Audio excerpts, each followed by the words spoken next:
When I do something, it's either all or nothing. Being in the art space is actually making money. Okay, how about Beyblade? Like a Beyblade that keeps spinning. How about it? Huh?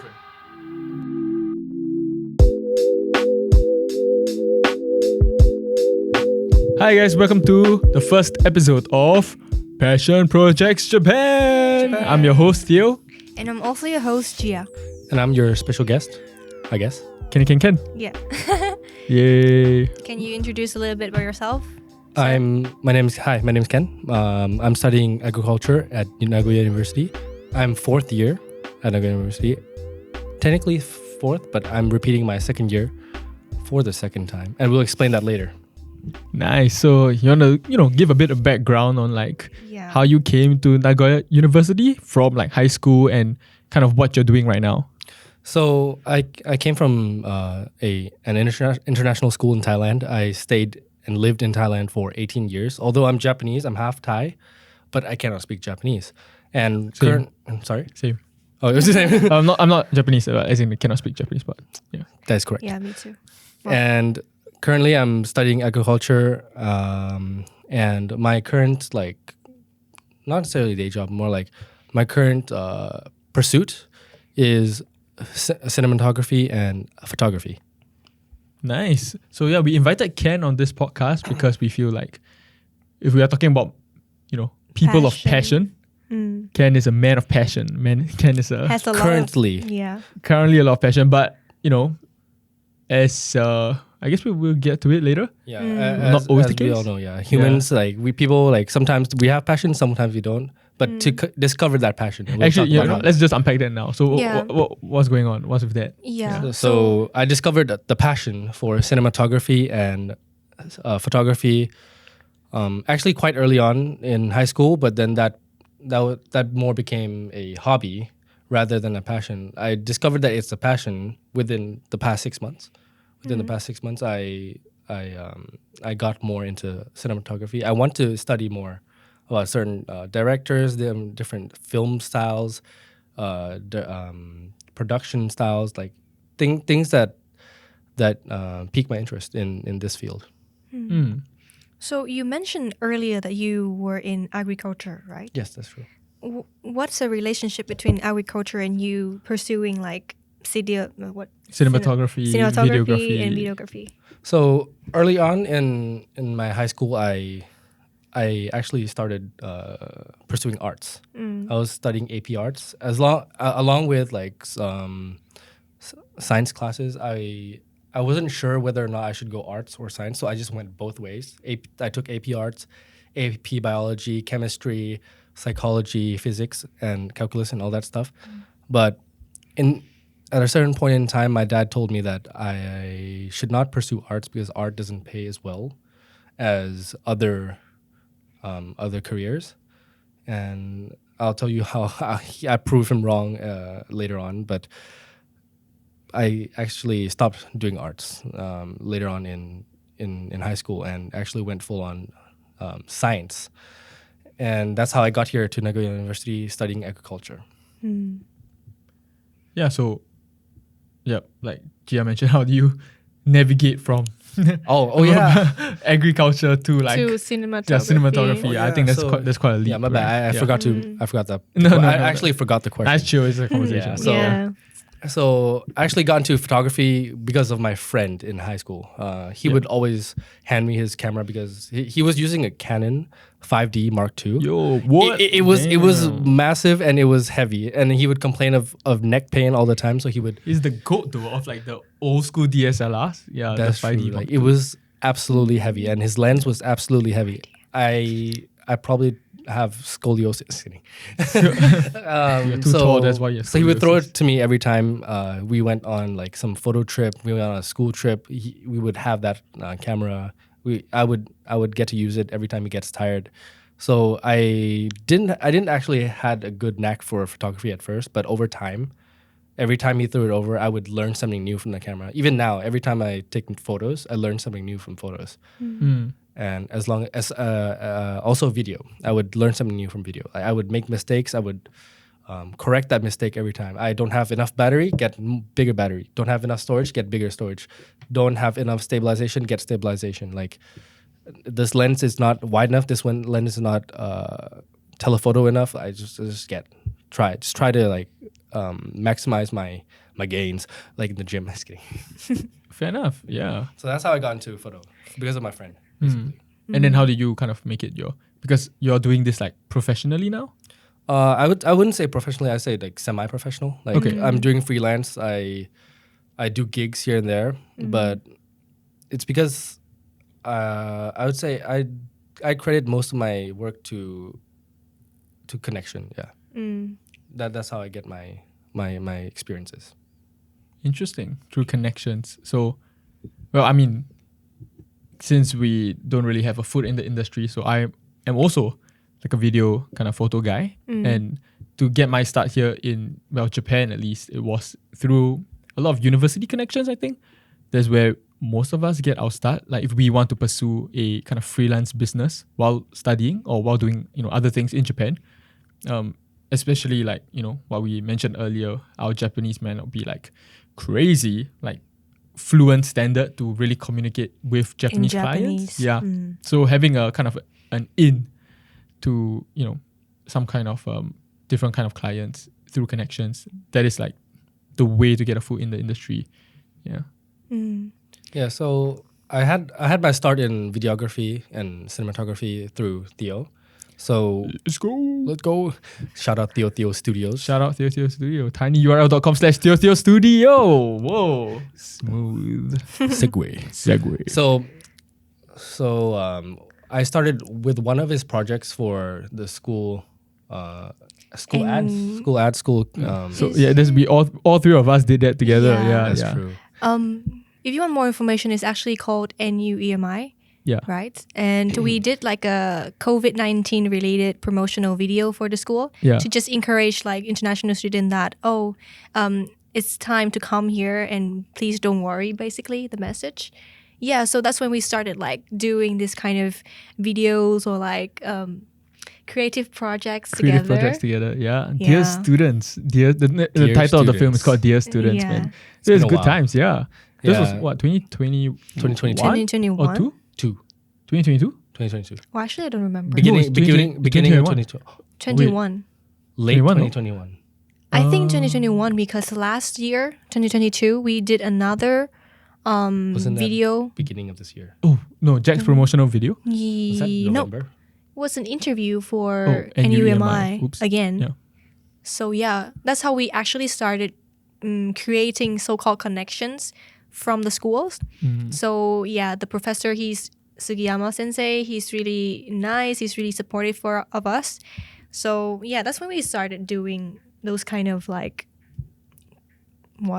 videos. Yeah, that's basically how I got my cut of the video scene. My gateway. The gateway The to gateway world. drug to cinematography. Yeah, to be fair, I mean, yeah, I remember like, cause you like to use your camera and stuff, and so I was like, and he's also really good with like building stuff and just Yeah. Shitty resourceful, Shitty like rigging. like figuring things out. So I was like, it's a perfect person to like Yeah. ask to help with this kind of projects, and then we just kept just doing Asking more and him. more and more, and yeah, And keeps what's continuing. interesting thing, like what interests me about him is that he always has these random stuff in his bag. I don't know why he packed those stuff, but it came out really helpful in the end. I will always have something that I can use. Always but prepared. Yeah. but there will always be things I forget. So I would always have redundancies. I remember like not having something, and it's the worst feeling That's true. when we're on a shoot and you don't have something. for sure. Either you have to make something up to use, or you just go without it. or you go to the convenience store and buy it somehow. That's true. There will always be something you can use. In the But convenience store. I remember I was on a shoot with him for one of his internship jobs, and I brought a gimbal stabilizer, but I didn't bring the gimbal base plate, and that was like, oh. So you can't mount the camera onto the to the gimbal. Yeah. But then in the end, we just didn't use the gimbal because Yeah. it was not a good mount. Yeah. Yeah. So So you wanna maybe kind of transition into you're doing this kind of semi-professionally, and then what's happening with like your school situation and stuff. okay. So as I said earlier about me like repeating second year, so I got here in university at the peak of the pandemic in 2022 2020, late 2020, and because transitioning from a school environment to a university environment, like at first I thought it was going to be like so different, but actually it's supposed to be the same. Like you meet a group of friends in high school, you stay with a group of friends in high school, you study with them, they push you, they motivate you to do certain things. I thought it was going to be the same here in university, but because of the pandemic, I wasn't able to find that community like early on, and I sort of lost the fire. I lost the motivation to push myself and achieve what I wanted to achieve. So in like the academic sense. Academic sense, okay. Yes. Extracurricular wise was no problem. I had like clubs, but I just couldn't find the push to do my work. Like my assignments, I go to class, I enjoy school, but I just don't have that fire to start kindling in doing my assignments. Like, so I just don't do my assignments because I'm the type of person that when I do something, it's either all or nothing. If I start doing my work and I already have invested my time, I have a foot in the door, I would rather go through that door, finish the work, do it like 100%, but I'm afraid that I couldn't do that 100%. I'm afraid to go through that door. What if I go through that door and I stop halfway? I'd rather not do that, so I just don't do anything. And that's a bad mindset to have. Like, I know that I have to do it. I know that it's important, but I just can't put my mind to it. And recently, I've been diagnosed with ADHD, like officially diagnosed with ADHD, and I'm taking medication for this. But I've been reminded, I've been told, it was mentioned to me since I was young that you're kind of hyper, you kind of like you kind of have ADHD. You just can't stand still. But I've observed myself from a young age that I used to be really active until a certain point where I became an inactive ADHD. Like that's what they told me. Like there's the active and the inactive. Like the inactive is the type that I don't know if this is correct, but this is what my doctors told me, that in the active type was you can't concentrate, but you have to do something. But I'm the inactive. I can't concentrate, but I do nothing. So wait, you cannot concentrate, and so you do nothing. So you do nothing. Oh, okay, so because you cannot concentrate, you don't do anything. Yeah, and I just go to the first thing that just piques my dopamine. Okay. YouTube. So I'm or Instagram. I've been doom scrolling on social media in the past, and it's not good for me. I do realize that. So I try to distance myself from social media. I try to get myself to do something, like just to do something and just get myself like in a productive sense, you know. And that's how I try to deal with my current condition. So when did you realize like this was like a thing for you that it was kind of affecting your life, or like affecting your ability to do stuff you're like to like follow up with like the schoolwork and everything? When do you realize that? Like, so I actually realized it early on. I tried to change certain lifestyles. I tried to change the way I eat. I tried to change my sleep schedule, my work schedule. I tried to like find small tasks to do, but like these things, if you don't really like put yourself out there to do it, like you don't focus on it, you don't make a routine out of yourself, and you get tired of it, these things are really hard to do, right? And over time you might get bored, or you're like, oh, I don't want to do this anymore, and it's just easier just to do nothing, right? But at that time a year ago, I did this and I got tired, and then I just stopped, and it just got worse. So a couple months ago, my professor told me that, hey, you're not handing in your works. Is there anything I can help you with? So he got me in touch with my counselor. And so me and my counselor have been working together to get me to do work to get a better like routine out of my lifestyle. And it's been working. I've been more motivated. I'm doing more than I've ever done in the past 2 years. I'm taking medication, which includes depression medications too. So I I would have never known that I was depressed, and I was diagnosed with a little bit of depression, not serious, but it's there. And even if I retrospectively, if I were to like inspect myself, like look into myself, I would never diagnose myself with depression because I'm a positive guy. I never see things in a negative way. Even if like I'm in the worst situation, I would always try to find a way to get out of it. And with medication, with support, with self work, like I try to do something, right? I just do anything, and then it really helps. It makes me more motivated now than ever. So like kind of filling your time up with like things to do. Yeah, but not overwhelmed. But like just keep that momentum. But things to do as in like, so for example, if you are not motivated to do schoolwork, but you kind of like doing your passion projects, like, you know, photo, video stuff, does that mean you fill up your time with like just photo, video stuff? Or how do you kind of navigate doing that as well as, you know, your schoolwork, which might not be what you... That is true. So because it's the end of the semester when I started counseling, like I didn't have much time to do schoolwork, and the work of counseling went on through summer. So right now I'm about to transition back into that school mode. Okay. So I'll see what I can do about that, but hopefully I can get myself to do schoolwork.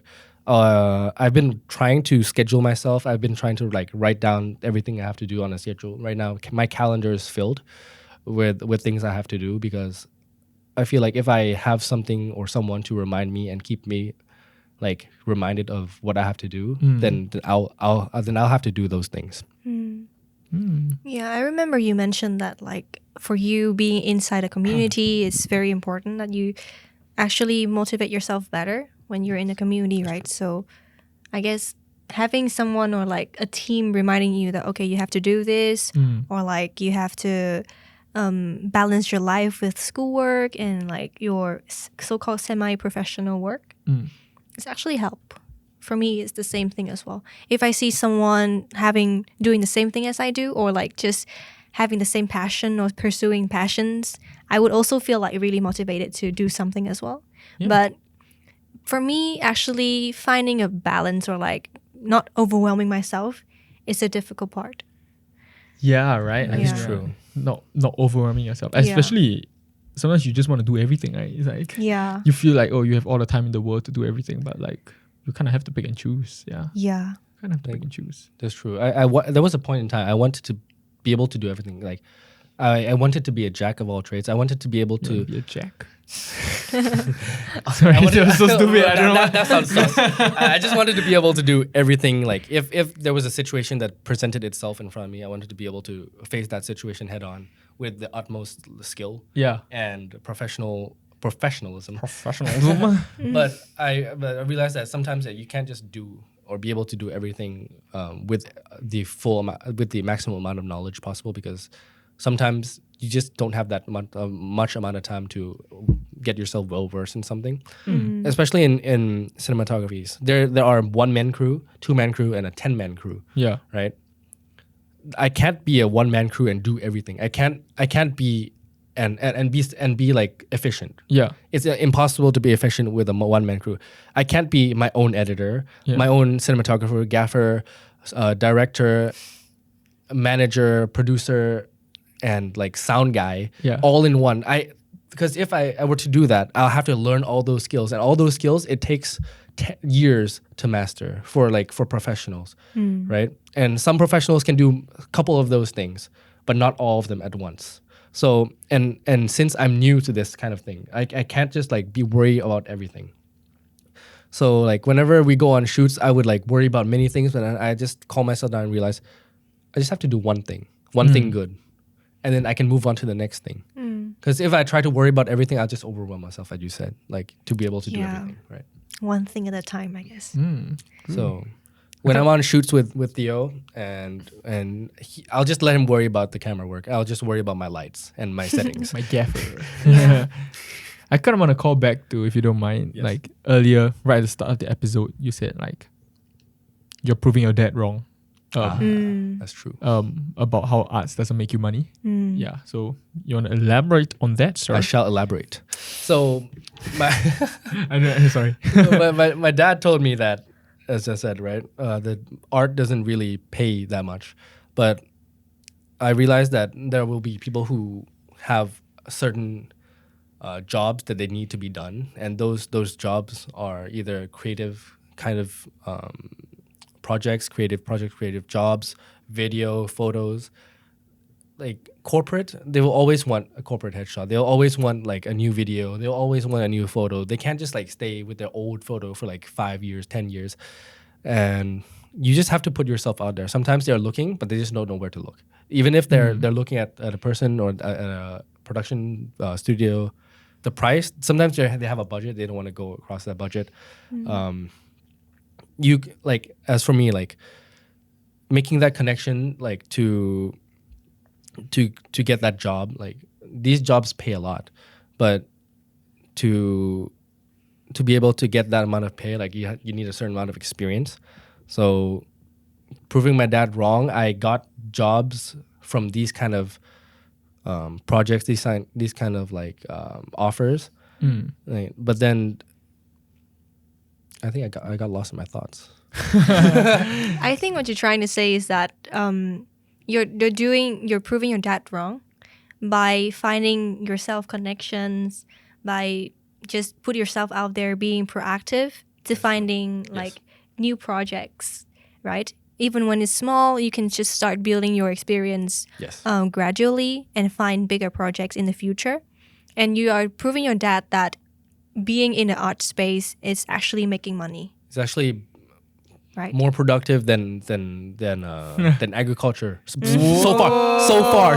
Because people in agriculture, like if you are like developing agricultural technology, you're probably like they're gonna kill me. They're rolling in bank though. Like that's true. If you can turn seaweed into energy, what the hell? Like, dude, there's so much seaweed in the world, right? So like, if you can turn seaweed into, I think they're already doing that. I think burn. Just kidding. Seaweed into plastics. Every single industry has their own like niche and like benefits for the life. So yeah, I guess if you find doing cinematography or photography, videography more like engaging for your life, I guess you shouldn't really just being really, how to say, stressed about agriculture or so the reason why I got into agriculture in the beginning was because I thought that agriculture is like related to food. Everyone needs food. In the future, in the future, like there'll be more people, there'll be more need for food. So I was thinking, if I studied this, there'll be a lot of demand for this kind of job. So I kind of had this picture in mind, right? Okay. But then after a while, when I got into cinematography, I was like, what if, right? I don't want to be delusional here, but what if I am well versed in biology and then I'm really good at cinematography? I can do National Geographic. I grew up watching like documentaries about these animals, these David plants, Attenborough. and I'm like, maybe one day I might be one of them. It might be one of them. There might be a Benedict National Cumberbatch Geographic saying person watching this penguin. podcast, and they might want to hire you. Yeah, man. I mean, Yeah. I think nature documentaries and stuff, although that's like crazy, like technical and difficult, but in terms of biology and stuff, I think you should have a background in it so that you can understand the animal behaviors and stuff. That's true. But I have just a question. So if you're kind of going into the cinematography route, why are you still studying kind of agriculture biology? I mean, you can just kind of I could have just quit and then go to film school. Yeah. I actually thought about that, but then I was like, what if I just finish this? I'm already like halfway through this. Halfway meaning second year out of fourth year, but I'm repeating my second years 2 times. So technically I should have graduated. I should graduate with you guys this year, but Next year. I think everyone has But different pace. Yeah. Different pace. But so you want to see this? I want to see this through. Why? And then because if I have this background, it means if I fail in cinematography, I can still like fall back to whatever I have. Okay, which is agriculture. Which is agriculture. Interesting. So I mean, I would have to write a thesis at some point, and I'll have to get well versed in a certain subject. So whichever that subject is will be my base, and whatever I build up from that base is whatever I build. So it's gonna be my future, and that's what I'm trying to achieve right now. And that makes sense. Yeah. So, what would you say to as a last sentence, final sentence to the audience right there who are maybe trying to pursue a passion but doesn't have the motivation or the guts yet, or maybe don't really know what to do with their life right now? What would you say to them? I don't know how to properly articulate this, but I'm trying to think of a best way to say it. But I'd say just put in work. If you want to get yourself out of a hole, you want to get better at something, you just have to build that momentum. You want to work as hard as you can, even though it's just going to make you suffer. It's going to give you pain, but in the end, the result is going to be a better self, a better you, a better self. And if I were to compare, getting yourself out of a hole with momentum, you can imagine at the circus, those cars at the bottom, they have to keep driving. They have to keep that momentum up to spin around in the big tub. The cylinder, right? So if you want to get yourself out of the hole, just build yourself momentum, work hard, and do whatever you want to do. No, sorry. Yeah. No, that's a good analogy. Yeah. But I literally have never seen that circus car before. We have to find him some videos later on. We'll put it up. Okay, how about Beyblade? Like a Beyblade that keeps spinning. How about it? Or is that different? A Beyblade? What's Do you know a Beyblade? Like a top? I know a Beyblade, but then Beyblade you started spinning, but then you have to fight. Beyblade it's a fight, right? No, but for it to keep spinning, right? For it to keep spinning, it slows down, no? It will stop It will stop. It will stop at some point. But if you are in a tub, if you stop, you fall. Okay. So either you spin the hell out of that hole and you just go crash into someone and you get out of the hole. Yeah, I get the idea, because if you want to control that momentum and you want to go down to the cylinder, you actually have to control yourself. Or if you want to keep going, you have to keep going with that momentum. Yeah. You can actually never stop, right? Yeah. If you don't want to stop. Yeah. If you don't want to stop, don't stop. Yeah. If you stop, you fall. If your gas or diesel runs out, then you're... And you're going to fill it again and start going again, I guess. Fair enough. You can stop. I mean, it's a good analogy. I like you can it. stop down, refuel, and go up again. Yeah. So yeah, just Anyways. Controlled momentum. So basically, just keep build that doing routine. stuff. Yeah, build that routine. Keep Build doing your own stuff. pace. Yeah. Go to your own pace. If you need to stop, you stop, refuel, go again. Right. Yeah, I mean that's good advice for Good for talk. Build everyone. connections. Connections is key. Connections is key. Yeah, and how do you find your connections? Just a quick. At a bar. Okay. just okay. For example, you're good at something. You go to a bar, you do that, and then you get connections. People want your job. Would want to get your product. You're good at something. You offer that product. You go to a bar. People are interested in that product. They will offer you a job. You do that job for them. You get more connections. Done. So basically, doing something so well that you get their attention. you get their attention. Yeah. Building connection. Building connections. Building connections. So control momentum and building connections. Connections. Nice. Great. CMBC. What's that? Control momentum, building Bro, connections. that is so There's lame. an Okay, acronym. anyway. It's like a motto, right? Anyway. And do anything. Sounds like the bank, SMBC. CMBC do D Sumitomo A. Bank. Sumitomo Bank, not sponsored by the way, but if they want to sponsor us, yeah. Anyways, Yeah. I think we should. Thank you so much Yeah. for coming to chat with us and chatting with the audience, sharing your story about Thank you very much. your Thank you so struggles and much. everything. Yeah, it was a good reminder, talk. good lesson for everyone to Fight the fight. fight the fight, keep Yeah. going. It's not always easy, but if you have something that you like, have something that you want to fight for, It's not easy, but it's always Worth it. exciting Oh. or something.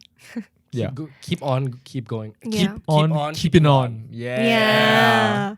Okay, anyways, audience, thank you very much for joining us this episode. And I hope that you will stay tuned for the next one, right? Yeah, so we have episodes every 2 2 weeks. weeks. So if you guys like the content that you see, please like, share, subscribe. Whoa. And, Whoa, follow what a us sellout. on Instagram at Passion Project Japan. Yeah. And as well as follow Ken. Where can they find you? Kenny Ken. At Kenny Ken Ken At Kenny on Ken Ken. Instagram. Instagram. On Yeah. Instagram. Right. So if you guys feel like people would enjoy this content, please share it with them as well. So that's it, I think. Yeah. Yeah. Thank you said very much. Share That was twice. smooth. That, yeah. I did Anyways. say share twice. I'm sorry. Yeah. Nervous. Yeah. Like, share, and share. Okay. On that note, bye.